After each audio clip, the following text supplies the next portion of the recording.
pas. La Bible dit, un souverain sacrificateur qui a été tenté en toutes choses, mais sans faire quoi? Sans commettre les péchés. C'est qui? C'est Jésus-Christ. Alléluia. Bien-aimé, Jésus est le seul qui, quand nous revenons vers lui, à ses pieds, on lui dit, papa, j'ai péché. Il te prend dans tes bras, il te pardonne. Et il te dit quoi? Relève-toi, avance et ne pêche plus. Alléluia. C'est le seul souverain sacrificateur. Bien-aimé, souvent, quand j'arrive à regarder le nombre de fois que j'ai eu à faire du mal à Dieu, souvent je dis, ah Père, si tu avais le cœur de l'homme, je ne serais plus de ce monde. Alléluia. Amen, amen. C'est pourquoi la Bible dit que si l'Éternel gardait les souvenirs de nos iniquités, personne ne peut résister. Alléluia. Voilà pourquoi Jésus, connaissant cela, au ciel, il est assis à la droite du Père, en train d'intercéder pour nous, jour et nuit. Alléluia. C'est ce que Romains chapitre 8, verset 34 nous dit. Romains dit quoi? Que Jésus est assis à la droite du Père, en train d'intercéder pour nous, jour et nuit. Alléluia. Quel privilège d'avoir un Dieu, un Père, qui porte cette chair, qui accepte de subir les mêmes souffrances, les mêmes contraintes que nous, afin qu'il soit en mesure de nous comprendre et de nous venir à l'aide. Alléluia. Est-ce que tu vas clamer pour Jésus-Christ? Est-ce que tu vas clamer pour ce privilège? Dieu qui l'était, il a accepté de porter cette chair, il a accepté d'être tenté, il est passé par là. C'est pour qu'il soit en mesure, n'est-ce pas, de nous comprendre et d'être prêt à nous venir en aide. Alléluia. Bien-aimé, Jésus, durant son parcours sur cette terre, il a passé du temps à chercher à faire comprendre à l'homme la place qu'il occupait dans le cœur de Dieu. Alléluia. Jésus n'a cessé de révéler à l'homme la grâce, la faveur, le privilège, les richesses que Dieu avait mis à leur disposition. Pourquoi? Parce que Jésus savait que, à cause de l'ignorance ou à cause du manque de connaissances sur le salut, les hommes allaient abandonner leur foi. Alléluia. Les hommes allaient perdre leur foi. Les hommes allaient abandonner le Seigneur. C'est pourquoi vous verrez Osée, chapitre 4, verset 6, nous dit ceci, que mon peuple périt faute de quoi? De connaissance. Alléluia. Et Ésaïe 7,13 déclare ceci, que mon peuple est amené captif.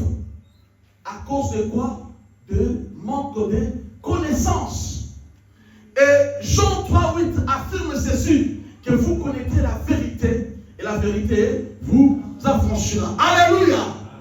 Et si vous lisez Proverbe chapitre 11, verset 9, la Bible dit ceci, que les justes sont délivrés. Par quoi? Par la connaissance. Et des Corinthiens, chapitre 2, verset 11, il dit ceci, afin que Satan ne prenne pas davantage sur nous, nous n'ignorons pas ses desseins. Alléluia. Bien-aimé, à une étape de ma vie, je me suis retrouvé un jour à genoux, je pleurais, parce que je traversais des moments très difficiles. J'avais besoin que Dieu me parle. Quand j'ai réalisé ce que ma vie était devenue, les conditions que je vivais, je me rappelle, je squattais une pièce, inégalement, sans lumière, je dormais dans le froid, sans chauffage. Pour y entrer, il fallait que je vienne en cachette, pour que les gens ne découvrent pas qu'il y avait quelqu'un qui dormait là. Et ce jour-là, j'étais à genoux, je priais, je pleurais. Mais dans ma prière, je que je finisse ma vie dans ces conditions. Mais sache-le que je t'aime et je t'aimerai toujours jusqu'à la fin de ma vie. Même si rien ne marche, même si je vais mourir comme ça, finir ma vie dans ces conditions, je te ferai toujours confiance. Alléluia. Je me rappelle encore de cette chanson qui m'était venue à l'esprit. Je chantais la chanson qui dit « Je te fais confiance. Jésus, je te fais confiance.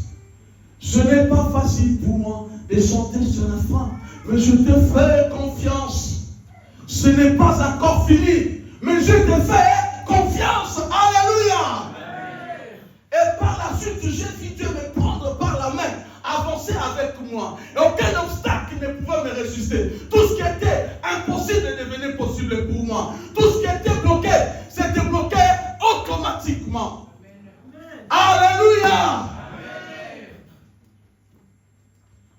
Bien-aimé, il faut faire confiance à Jésus-Christ. Alléluia. Est-ce que tu vas acclamer pour le Seigneur Jésus-Christ?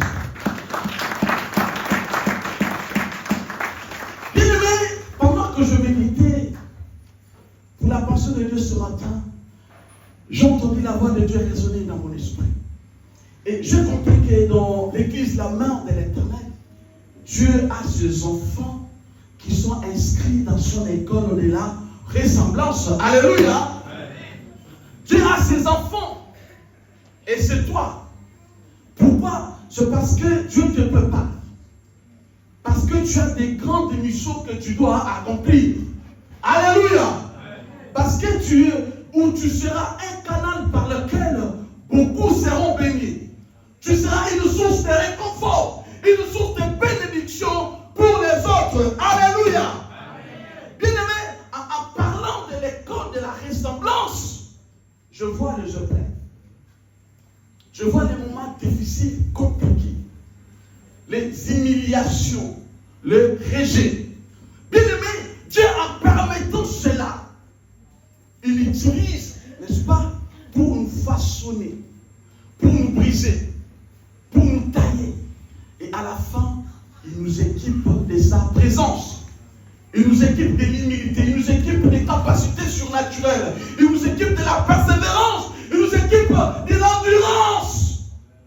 Alléluia. Bien-aimé dans le Seigneur, ce matin, j'aimerais te dire ceci, bien-aimé. À toi qui, depuis un certain temps, tu marches la tête courbée. Tu as le regard baissé. Plusieurs fois, tu t'es retrouvé en train de pleurer les larmes aux yeux, en train de poser des questions à Dieu. Quand tu regardes ta vie, tu regardes ton avenir, l'avenir de tes enfants, tu as l'impression d'être dans un tunnel sans fin, où tu ne vois pas les bouts. Alléluia.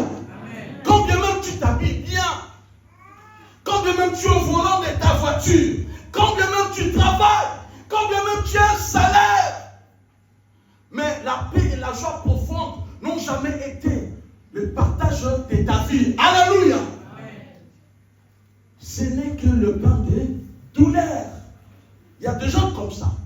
Tu le vois au volant de sa voiture, s'habille bien. Ah, des fois tu peux l'envier. Mais dans le secret, c'est le pain de douleur. Alléluia. C'est ce que la Bible nous dit dans Psaume chapitre 127 verset 2. Psaume 127 verset 2. Écoute ce que la Bible nous dit. Psaume 127 verset 2. En vain vous levez-vous matin, vous couchez-vous tard, et mangez-vous le pain de douleur. Continue. Il en donne autant à ses bien-aimés pendant leur sommeil. Amen. Amen. Est-ce qu'on va donner pour le Seigneur Jésus-Christ?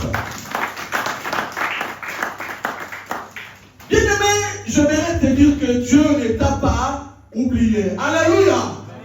Dieu ne t'a pas abandonné. Tu es dans son école de ressemblance parce qu'il veut que tu te ressembles à lui. Il te fait passer par le chemin tu sois une source de bénédiction pour ce genre-là. Alléluia.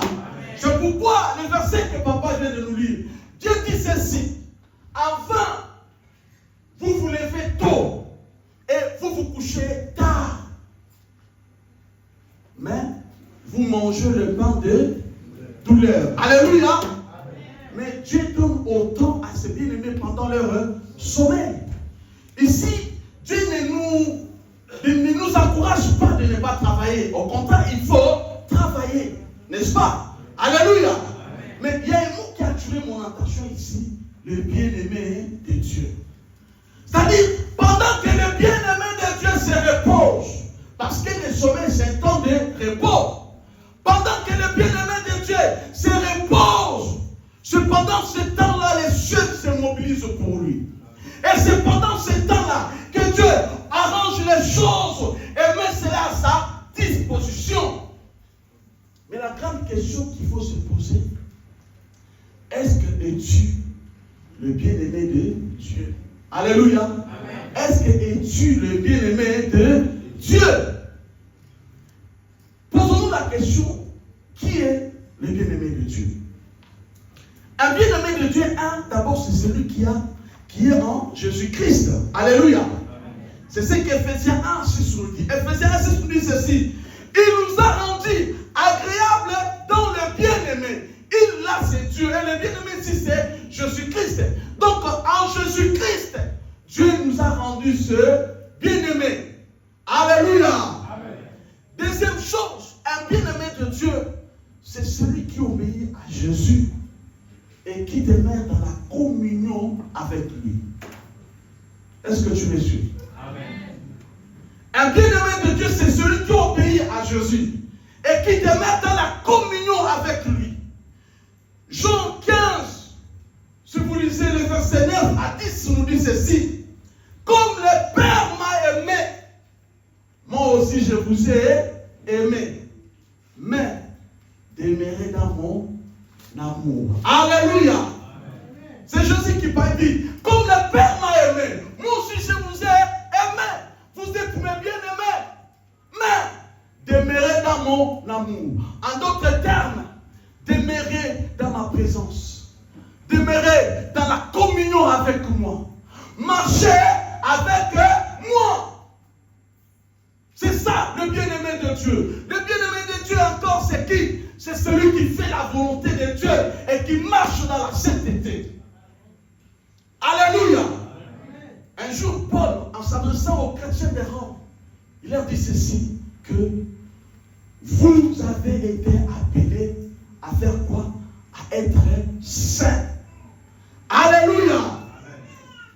Il dit, vous avez été appelés à être saints. C'est ça, un bien-aimé de Dieu. C'est celui qui marche dans la sainteté. C'est celui qui marche dans la sanctification. Bien-aimé, la sainteté n'est pas une option, mais c'est une marque pour ceux qui appartiennent à Dieu. Alléluia. Dans une dimension spirituelle, un bien-aimé de Dieu, c'est qui? C'est quelqu'un que Dieu a choisi. Alléluia. C'est quelqu'un que Dieu a béni. C'est quelqu'un que Dieu protège. C'est quelqu'un que Dieu favorise. C'est-à-dire, autrement dit, c'est une dimension spirituelle qui nous donne l'accès dans la provision divine.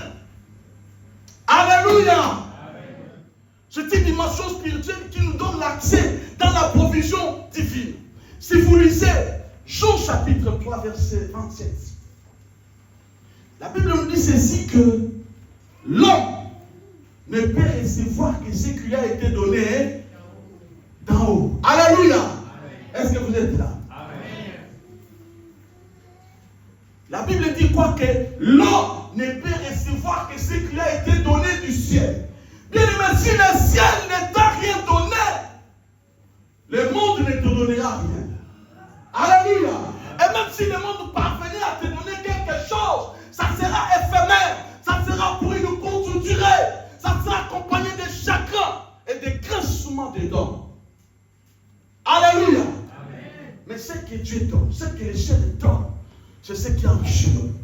Ça apporte la paix, ça porte quoi là? Tranquillité. Alléluia. Ça porte la paix et la tranquillité. Bien-aimé, j'aimerais te dire ce matin, si il t'est arrivé par tes efforts ou par tes sacrifices à réaliser quelque chose, sache-le que c'était Dieu. Alléluia. Amen. Alléluia. Amen. Si par tes efforts, si par tes sacrifices, tu es arrivé à réaliser quelque chose, tu es arrivé à obtenir quelque chose, sache-le que ce n'est ni par ta force, ni par ton intelligence, mais en réalité, c'était Dieu. Amen. Alléluia. Amen. Ésaïe 26:12 nous dit quoi? La Bible dit, Éternel, tu nous donnes quoi? La paix.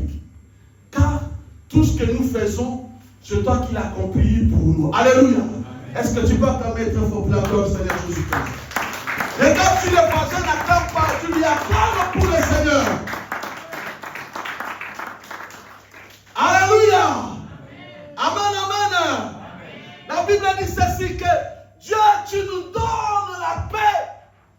Car tout ce que nous faisons, c'est toi qui fais quoi? C'est toi qui l'accomplis pour nous. Alléluia. Ça veut dire quoi, bien aimé dans le Seigneur?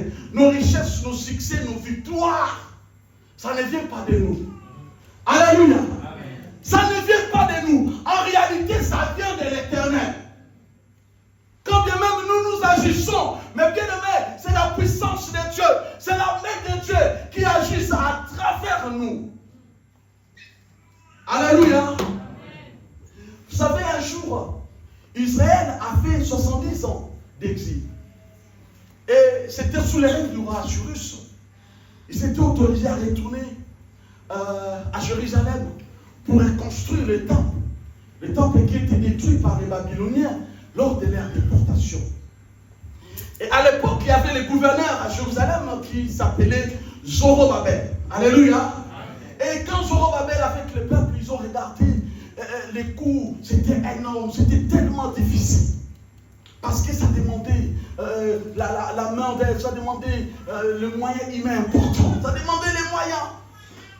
Bien aimé, Zorobabel, avec les autres, ils étaient en train de s'inquiéter. Ils se posaient trop de questions. Comment ça va se passer? Parce qu'il revenait à peine de l'exil.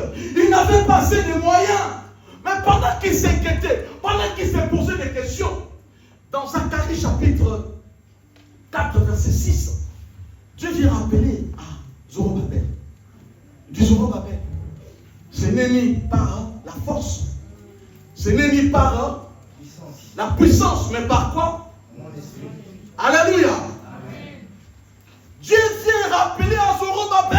Il dit arrêtez de vous poser des questions, arrêtez de pleurnicher, arrêtez de vous inquiéter. Ça ne sera ni par la force, ça ne sera ni par la force humaine, ça ne sera ni par les capacités de l'homme, mais ça sera par mon esprit, dit l'Éternel Dieu des armées. Alléluia. Et pourquoi vous verrez par la suite, quand même c'était compliqué, quand même le peuple revenait d'exil, ils étaient encore pauvres. Malgré les oppositions, malgré les menaces, malgré le découragement, ils ont travaillé jusqu'à ce qu'ils ont fini avec quoi? À rebâtir les temples, n'est-ce pas? Qui étaient détruits. En réalité, c'était la main de Dieu. Alléluia. En réalité, c'était quoi? La main de Dieu. J'aimerais te dire ce matin, bien aimé dans le Seigneur. Si durant l'année 2025, tu étais marié, tu as été régularisé, tu as trouvé des travail, tu as trouvé une maison, bien aimé dans le Seigneur, ce n'est pas parce que tu étais la plus belle, ce n'est pas parce que tu étais le plus intelligent que les autres, ce n'est pas parce que c'est toi qui étais plus intelligent, plus beau ou plus belle que les autres. En réalité, c'était la main de Dieu. Amen. Alléluia. Amen. Si durant l'année 2025, tu n'es pas mort, malgré les combats, tu es resté debout, malgré les plans de l'ennemi, tu avances. Tu n'as pas connu l'accident. tu manges bien, ce n'est pas parce que ta voiture est en bon état. Ce n'est pas parce que quand tu es au volant, tu es prudent. En réalité, c'est Dieu qui t'a protégé. Alléluia. En réalité, c'était la main de Dieu. Durant l'année 2025, Dieu t'a défendu. Durant l'année 2025, Dieu a appelé ta cause. Dieu t'a pardonné. Dieu a combattu pour toi. Alléluia. De la même manière qu'il a fait durant l'année 2025, il le fera encore durant cette année 2026. Alléluia. Tu ne mourras pas. Cette maladie-là ne t'emportera pas. Si durant l'année 2025, Dieu a combattu pour toi, même durant cette année, il continuera toujours à combattre pour toi. Alléluia. Il continuera toujours à défendre ta cause. Et tu diras à la fin, comme David a dit, je ne mourrai pas, n'est-ce pas? Mais je vivrai et je rencontrerai les œuvres de l'Éternel. Alléluia. J'aime bien cette chanson qui dit, même si les océans se déchaînent, je les traverserai avec toi. Peur, tu domines le tempête, je suis tranquille car tu. Alléluia. Même si les océans se déchaînent, je les traverserai avec toi. Peur, tu domines le tempête, je suis tranquille car tu. Alléluia. J'aime encore cette chanson de Moïse et Ebenezer. Jusqu'ici, tu m'as pas laissé. Alléluia. Il dit, Zambe oyo, Boudane Mousika. Alléluia. Est-ce que tu vas acclamer très fort pour la gloire de Seigneur Jésus-Christ? Alléluia. Ce matin, bien-aimé dans le Seigneur, Dieu t'encourage à relever ta tête. Alléluia. Amen. Ce matin, Dieu t'encourage à redresser ton visage. Ce matin, Dieu t'encourage, il te dit, arrête de pleurer. Essuie tes larmes. Fais-lui confiance. Alléluia. Amen. Fais-lui confiance. Tu es dans son école de ressemblance. Il est en train de te préparer. Parce qu'il doit t'équiper. Parce que tu as des missions que tu dois accomplir. Alléluia. Amen. Arrête de pleurer. Arrête de pleurer. Arrête de te poser des questions. Ce qu'il a fait avec toi en 2025, cette année, il le fera encore plus. Alléluia. Amen. Est-ce que tu crois ça? Acclamons très fort pour la gloire du Seigneur Jésus-Christ. Nous allons voir quelques personnages bibliques qui sont passés par l'école de ressemblance. Je vous ai dit, dans cette école de ressemblance, Dieu nous prise d'une façon, nous taille. Et à la fin, il nous équipe. Alléluia. Amen. Il nous équipe pour que nous puissions accomplir notre mission sur cette terre parfaitement et selon sa volonté. Alléluia. Amen. Voyons Pierre. Bien-aimé, Pierre, l'apôtre Pierre, avait une mission de prêcher l'évangile, n'est-ce pas? Et d'établir l'église. Alléluia. Amen. Regarde si ton voisin dort, bouge-le, réveille-toi, arrête de dormir. En 2026, tu ne dors pas. Alléluia. Amen. Regarde les voisins. Je t'autorise. Regarde à gauche à droite. Est-ce qu'il dort? Il dort, il ne dort pas. Alléluia. Acclamons pour ton Seigneur Jésus-Christ. Acclamons. Bien-aimé, l'apôtre Pierre a fait la mission de prêcher l'évangile et d'établir quoi? L'église.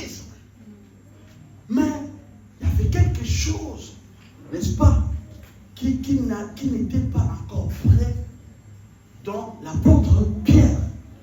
Vous savez c'était quoi? L'apôtre Pierre était orgueilleux. Alléluia. Apôtre Pierre, il était orgueilleux.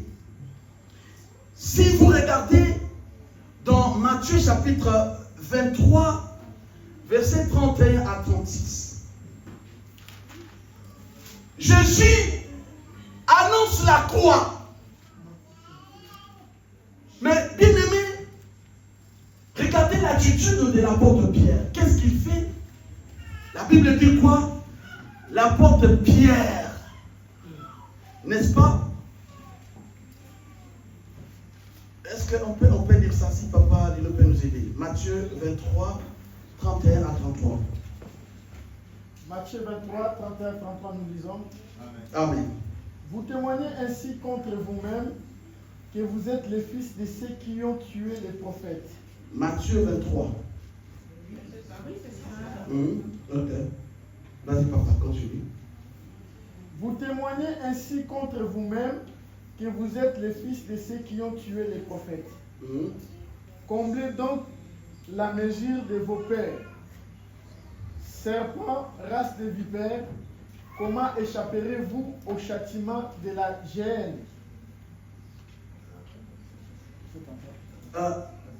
Il y a un verset, peut-être je vais mal noter, où Jésus-Christ, mais verset, vous vous asseoir, merci, où Jésus-Christ annonçait la croix. Il dit à ses disciples que cette nuit, ce soir, je serai une occasion de chute pour vous tous. Parce qu'il est écrit, n'est-ce pas? Je frapperai le berger et les brebis du troupeau seront dispersés. Alléluia. Là, Jésus annonce la croix à ses disciples. Mais Pierre, qu'est-ce qu'il fait? C'était combien? 26-31. C'était 26-31, merci. Pierre, la Bible dit quoi? Pierre prend Jésus, il l'amène des côtés. Alléluia.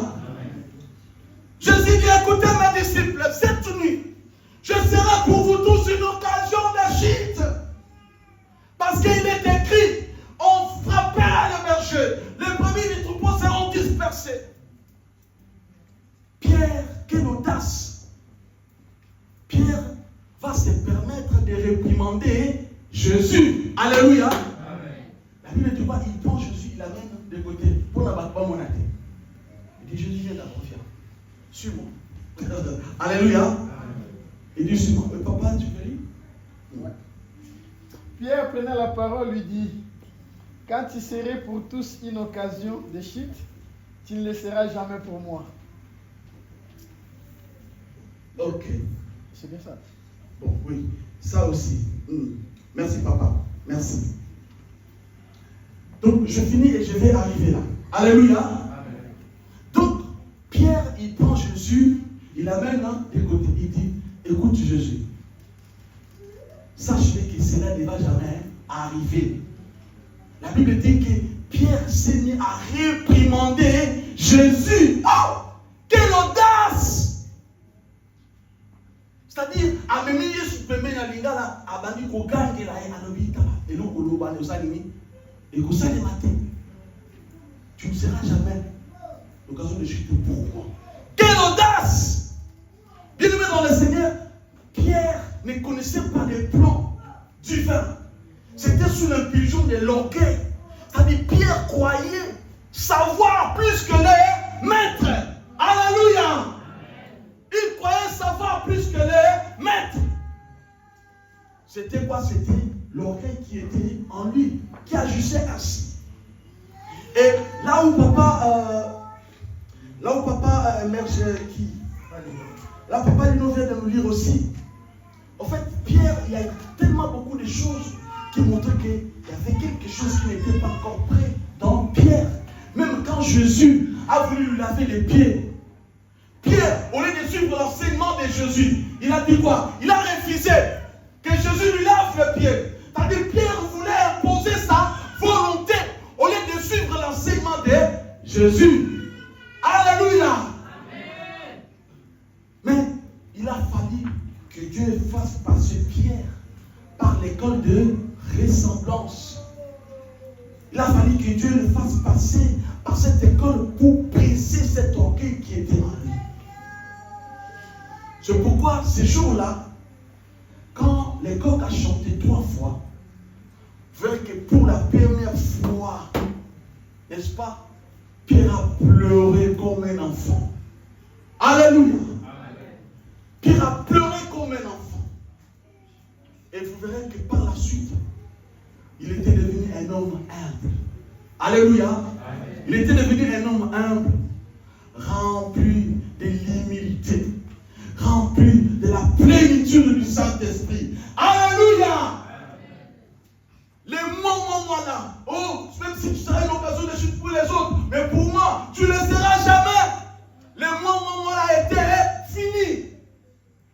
Pierre a pleuré et par la suite, il était devenu humble. Alléluia. Il était équipé de l'humilité et de la plénitude du Saint-Esprit. Vous voyez que Pierre a accompli parfaitement sa mission de prêcher l'évangile et d'établir l'église. Alléluia.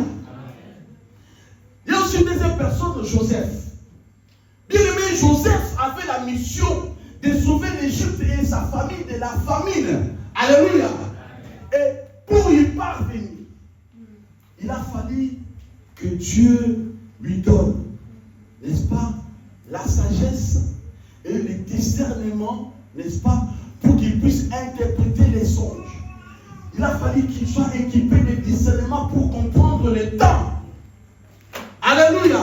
Afin d'accomplir sa mission. Mais vous verrez que Joseph est passé par l'école de ressemblance. Il a connu l'humiliation, il a connu le rejet, il a connu la prison. Et c'est durant cette école que Dieu l'a formé. Et c'est durant cette école que Dieu l'a équipé de discernement, de la sagesse. Il est resté fidèle à Dieu. Et au temps fixé. Alléluia. Amen. Au temps fixé. Joseph, parce qu'il était déjà équipé, il a interprété le rêve. Alléluia. Amen. Parce que durant l'école de ressemblance, il était préparé. Il était rempli. Il était équipé. Et il a interprété. Toutes les nations ont été sauvées par son canal. Alléluia. Parce qu'il est passé par l'école de ressemblance. Alléluia. Même Esther aussi. Esther avait une mission de sauver son peuple de l'extermination. Mais pour y arriver, il a fallu qu'Esther soit équipée de la faveur et de la grâce. Alléluia. Il est aussi passé par l'école de la ressemblance. Alléluia. Et ce n'était pas son école. Elle s'est retrouvée orpheline de père et de mère. Elle s'est retrouvée dépouillée de tout soutien humain. Esther s'est retrouvée en exil. C'était une école pour lui. Et c'est durant cette école qu'Esther a trouvé la faveur de Dieu. Elle a été équipée de la faveur et de la grâce. Et au moment opportun, quand elle s'est tenue devant le roi, Esther était devenue l'instrument par lequel les Juifs ont été sauvés. Alléluia. C'est la même chose aussi avec Moïse. Moïse avait la mission d'aller sauver Israël de l'Égypte, de l'esclavage en Égypte. Mais bien aimé dans le Seigneur, pour arriver à accomplir cette mission, Moïse avait besoin de la puissance spécifique. Moïse avait besoin de la présence de Dieu. Et il a fallu qu'il passe par l'école de la ressemblance. Moïse s'est retrouvé, n'est-ce pas, exilé où? Dans le désert. Pendant quoi? Pendant 40 ans. Loin des regards des gens. Dans un moment de solitude. C'était l'école de ressemblance. Et c'est là-bas où Moïse a fait la rencontre avec Dieu. Alléluia. C'est là où Moïse a fait la rencontre avec Dieu. C'est là où Moïse était équipé de la puissance des signes. C'est là où Moïse était équipé de la présence de Dieu. C'est pourquoi vous verrez même un jour Dieu dit ceci, écoute, je serai avec toi. Vas-y. Et vous connaissez bien l'histoire. Quand il est retourné en Égypte, Moïse a accompli sa mission, parfaitement sa mission. Alléluia. Est-ce que tu peux acclamer pour la gloire de notre Seigneur Jésus-Christ? Bien-aimé, quelle attitude que Dieu nous demande d'avoir durant notre passage dans son école de ressemblance? Quelle attitude que Dieu nous demande d'avoir? Bien-aimé, Dieu nous demande de ne pas avoir peur. Alléluia. Dieu nous demande de ne pas avoir peur. Alléluia. Dieu nous demande de ne pas avoir peur. Ça, c'est la première des choses. Pourquoi? Parce que, bien aimé, la peur, c'est un aveu d'échec. Bien aimé, la peur, ça traduit, en fait, c'est un échec anticipé. La peur, c'est un message codé qu'on envoie à soi-même, à son entourage et à Dieu. La peur nous fragilise devant Dieu. La peur, bien aimé dans le Seigneur, nous rend des proies faciles pour notre ennemi. Alléluia. C'est pourquoi vous verrez, je me rappelle, quand j'étais en Afrique, j'avais reçu un jeune frère. Il était un sportif, il était costaud. Alors quand je l'ai reçu dans mon bureau, je fais l'examen et tout, il était séropositif. Je l'ai appelé, je fais ce qu'on appelle les consuls, c'est-à-dire je vais les préparer moralement avant d'annoncer les diagnostics. Je l'ai fait, et quand je lui ai parlé,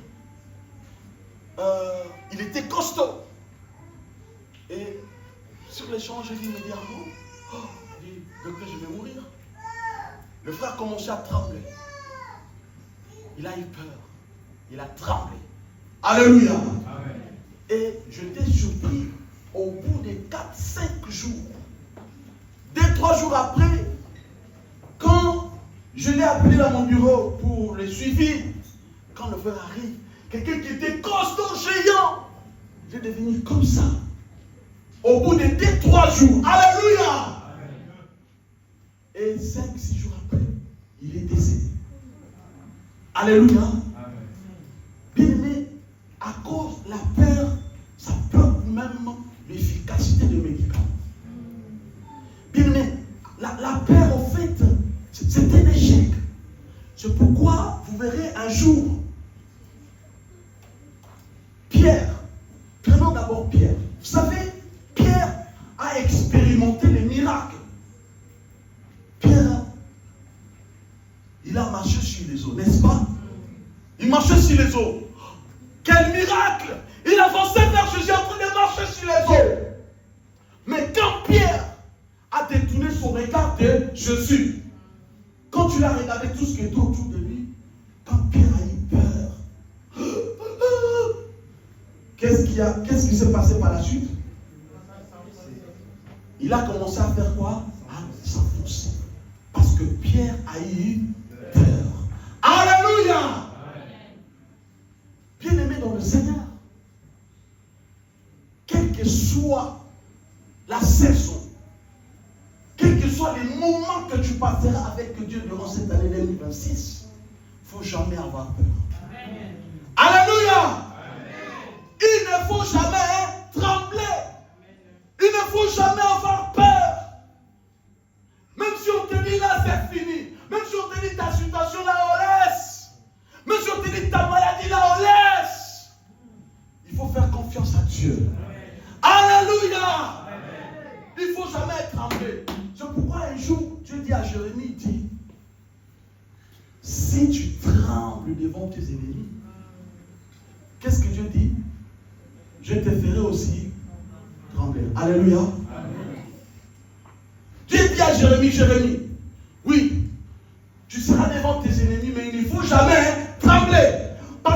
tu trembles, ça ne sera pas tes ennemis qui viendront te faire trembler. Moi-même, Dieu, je te ferai encore trembler davantage. Alléluia. Amen. Souvent, nos situations s'aggravent. Nous accusons à tort les diables. Et pourtant, ce n'est même pas les diables. Peut-être que c'est Dieu lui-même qui est derrière ça. Alléluia. Amen. Pourquoi? Parce que tu as tremblé. Vous savez, un jour, Israël, un peuple qui était en alliance avec Dieu. C'est dans Josué chapitre 1, vous lisez. Alléluia. Amen. C'est Josué chapitre... non, c'est Juge chapitre 1, si vous lisez les versets 1 jusqu'au 16e verset. Bien aimé, Israël était un peuple qui était en alliance avec Dieu. Israël a expérimenté la puissance de la main de Dieu devant ses ennemis. Mais un jour, Israël était devenu malheureux devant les Madians. C'est-à-dire, les Israël, pour s'échapper, pour survivre, ils étaient obligés d'aller se cacher dans les ravins, dans les rochers fortifiés. Pourquoi? Parce qu'ils fuyaient les Amalek, les Madianites, les fils d'Orient, tout ce qu'Israël dépensait son énergie. Ils s'aimaient. Mais les autres venaient, ils ravageaient, ils détruisaient le pays. Israël était devenu malheureux. Mais quand je méditais, je cherchais à lire quelque part où Dieu dit, c'est parce que vous avez péché. Mais j'ai fouillé, je n'ai pas trouvé quelque part où Dieu dit, ce qui vous arrive là, je suis en train de faire passer des épreuves. Non, c'est parce que vous avez péché. Non!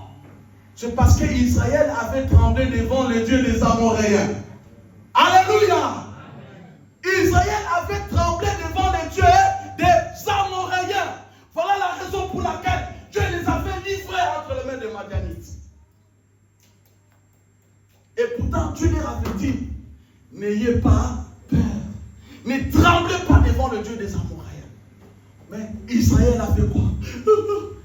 Israël a tremblé. Et qu'est-ce que Dieu a fait? Dieu les a livrés entre les mains de Madian. Ils étaient devenus des malheureux. Quelle souffrance! À cause de quoi? De la peur. Alléluia! Est-ce que tu peux dire, je refuse la peur dans ma vie au nom de Jésus-Christ? Donc, par la haute voix, je ne t'entends pas me dire, je refuse la peur dans ma vie au nom de Jésus-Christ. Alléluia! Israël a passé des moments très compliqués, très difficiles, alors qu'ils n'avaient pas péché. Leur problème, c'était quoi? C'est parce qu'ils ont tremblé devant les dieux des Amoréens. Et pourtant, Dieu leur avait dit, ne tremblez pas. Alléluia!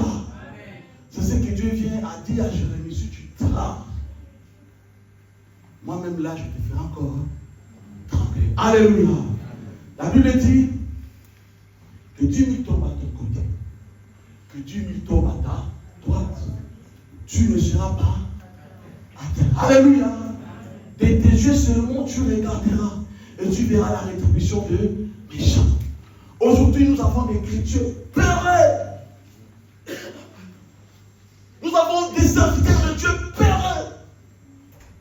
Des fois, vous nous voyez, on sert Dieu, mais face au problème, on tremble aussi. C'est pourquoi, ça, j'encourage les hommes de Dieu, les servantes de Dieu, les enfants de Dieu. Quels que soient les problèmes, faites confiance à Dieu. Ne tremblez jamais. Sinon, Dieu te fera encore trembler. Alléluia. Amen. Dieu va encore aggraver ta situation. Dieu va encore aggraver cette maladie-là. Dieu va encore, tu vas voir que ça va encore devenir compliqué pour toi. C'est juste à cause de la peur. La peur, c'est une arme que le diable utilise. Le diable connaît l'importance de la peur. Il connaît l'impact. Le diable, pour nous avoir, il vient vers quoi? Avec la peur. Alléluia. Et là, quand le diable tu regardes, ah là j'ai avancé. Je fais ça, la France devient compliquée. Est-ce que moi là j'aurai les titres de séjour? Est-ce que moi là tu commences à trembler? Et quand tu trembles, bien aimé, sache-le que Dieu n'est pas content de toi. Dieu n'est pas d'accord avec toi.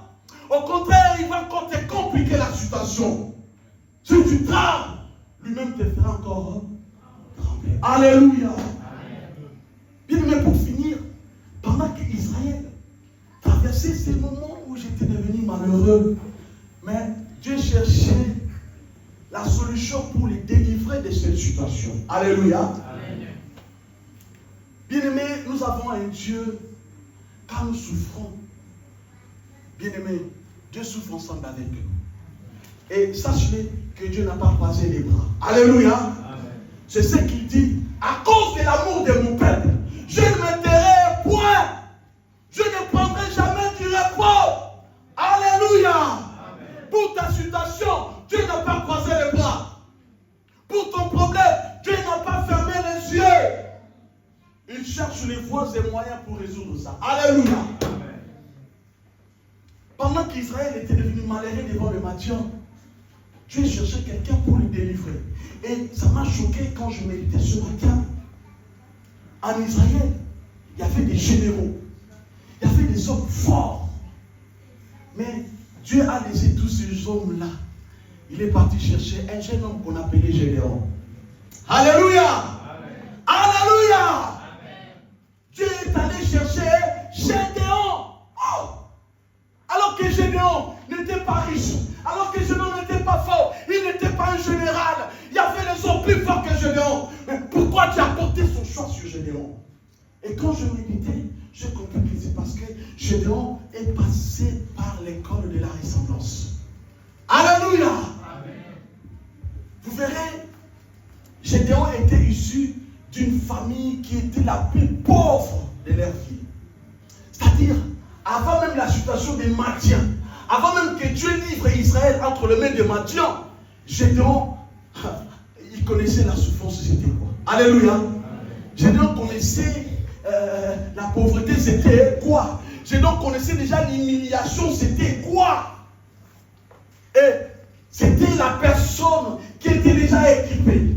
C'était la seule personne qui devait bien comprendre la douleur, les moments difficiles, l'humiliation d'Israël. Parce que c'est quelqu'un qui était déjà équipé du courage, il était déjà équipé de la force. Alléluia. C'est pourquoi Dieu a porté son choix sur Gédéon. Parce qu'il est passé par l'école de la ressemblance. Gédéon connaissait les langages de la souffrance. Il connaissait les langages de la pauvreté. Gédéon connaissait les langages de l'humiliation. En fait, c'est ce qu'Israël était en train de traverser. Israël était humilié. Israël était devenu pauvre. Israël souffrait. Et il a fallu quelqu'un qui est passé par là pour mieux le comprendre, pour être motivé, afin de les amener à la victoire. Alléluia. Bien-aimé dans le Seigneur, tu es dans l'école de Dieu. Dieu te prépare. Parce que tu seras une source de bénédiction pour les autres. Alléluia. Amen. Que Dieu vous bénisse. Est-ce qu'on peut parler très fort? Je l'accorde dans le Seigneur Jésus. École de la ressemblance. Alléluia. Amen. Je t'invite à te lever. Je vais te laisser un temps, tu vas prier. Souvent, bien aimé dans le Seigneur, tu ne savais pas. Des fois, tu as perdu la foi. Des fois, tu t'es découragé. Tu n'es plus gêné comme avant. Parce que tu te disais, oh, Dieu m'a oublié, Dieu m'a abandonné. Alors que ce n'était que l'école. Dieu est en train de te préparer. Dieu est en train de te former. Parce que Dieu veut t'équiper. Parce que tu as une grande mission que tu dois accomplir. Alléluia. Amen, amen. Amen. Si tu marchais la tête courbée, ce matin, je veux que tu élèves ta voix du Seigneur. Donne-moi la force. Alléluia. Amen. Du Seigneur, augmente ma foi. Du Seigneur, ôte-moi la peur. Du Seigneur, ôte-moi le découragement. Des fois, ta situation traîne dure. Ce n'est pas le diable, ce n'est pas les sorciers, mais c'est parce que tu as tremblé devant tes ennemis. Si l'année 2025, tu étais un peureux, un pleurnichard, tu t'es posé trop de questions. Du Seigneur, cette année 2026, je vais te faire confiance. Même si c'est difficile, je vais te faire confiance. Même si c'est compliqué, que je te fasse toujours confiance. Alléluia.